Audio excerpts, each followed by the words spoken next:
if you haven't noticed, I like to use sports and entertainment type of things to talk about self-development and leadership topics.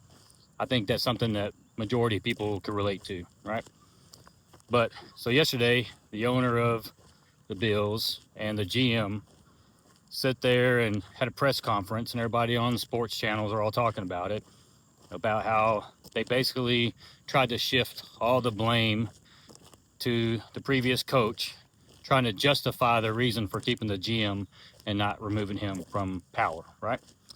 And then during that press conference, they totally shit on a current player, talking about, why did y'all draft said player? And, the president started talking about trying to shift blame to it was the coach's fault, that the GM listened to all the other coaches about, who he needed to draft.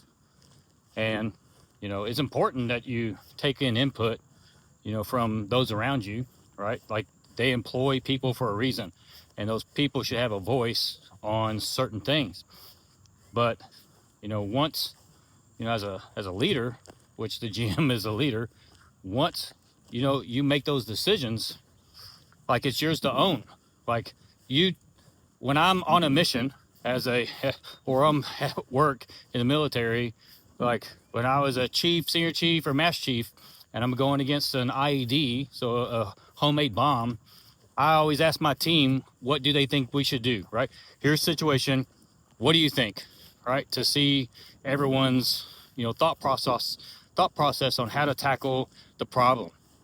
And if I elect to listen to the most junior person in the room, I don't get to, if things go wrong, get to blame the E4 for telling me something and I listen to him.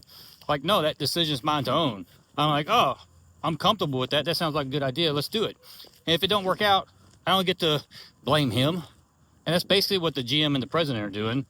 They took advice from others in the room, and then things didn't work out. And now they're trying to shift blame, because if everything would have worked out, they would have totally took the credit for drafting that person.